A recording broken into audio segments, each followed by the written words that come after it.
대환란 전 하나님의 출구 전략.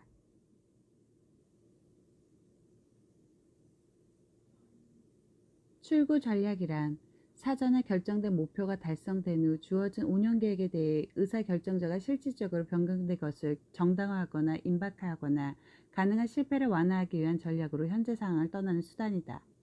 군사 전략에서 출구 전략은 손실을 최소화하는 철수 전략으로 이해할 수 있다. 한국은 특히 IMF를 경험한 터라 IMF의 권고사항을 이해한 후에 출구 전략을 행사하였다. 인류 역사의 종료와 전환점을 앞두고 있다. 종말 시대의 1. 교회 시대의 복음 전파 시대. 2. 1948년 이후 무화과 나무 최종 세대. 3. 짐승의 정부 하에서 대환란을 앞두고 출구 전략을 구사할 것으로 예측되고 있다. 하나님의 출구 전략은 무엇일까? 하나님은 그의 백성들을 짐승에게 아무 조건 없이 이양하는 것인가? 짐승이 마음껏 유린하도록 방치할 것인가? 그렇지 않다면 하나님은 짐승이 통치하기 전에 어떤 출구 전략을 사용할 것인가? 첫 번째 출구 전략은 휴거라고 생각한다. 그에게 속한 거룩한 자들을 짐승에게 넘겨주지 않는 것이다.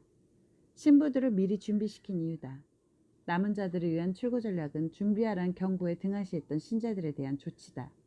비록 타이밍을 놓치긴 했어도 회개하고 돌아온 그들을 위해 보호의 인을 치시기도 하시고 짐승의 표를 받지 않고 저항할 수 있는 인내와 믿음을 공급하실 것이다. 생명책에 이름이 기록된 신자들은 아무도 짐승의 우상에게 경배하거나 짐승의 표를 받지 않을 것이다. 그것은 남은 자들에게서 소망이다.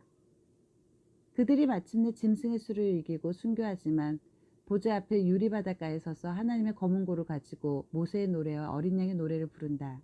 이들이 보좌 앞에 서 있다는 것은 하나님께서 특별히 이들을 격려하고 위로해 주시는 것으로 이해할 수 있다. 두 번째 출구 전략은 적그리스도를 등장시키는 일이다. 적그리스도에게 세상의 정부와 인류와 권세를 이양시킨다. 왜 하나님께서 적그리스도에게 권세를 허용하실까?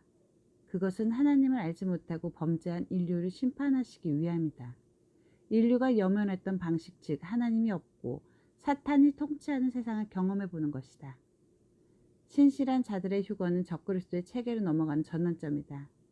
그러므로 휴거를 전후하여 적그리스도가 등장하는 것은 마지막 징조가 될 것이다. 그의 등장은 극적인 반전을 통하여 세상을 놀라게 만든다. 죽을 것 같은 사건에서 기적적으로 회복되고 대단한 권세를 받게 된다. 그는 어느 정도 알려진 인물로 정치적 패배에서 사탄의 제안을 받아들이고 용은 그에게 권세를 줄 것을 약속한다. 사탄의 제안은 적그리스도의 특징으로 알려진 하나님을 신성모독하고 교회를 파괴하는 것이다. 교회는 혐오의 대상으로 전락되고 황폐케 될 것이다. 그 와중에 기독교 진영과 치열한 다툼이 있을 것이나 그의 과장된 연변과 그를 지지하는 주류 언론과 여론이 이길 것이다.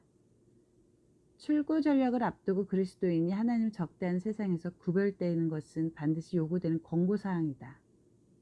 세상이 받는 재앙을 받지 않기 위해서 세상의 죄에서 떠날 것을 권고하신다. 그리고 순결과 온전한 행실의 상징의 흰옷을 준비하는 것이다. 세종세대에 사는 우리에게 주는 출구 전략은 적절한 경고이며 곧 우리는 영화로운 몸으로 변형될 것을 고대한다.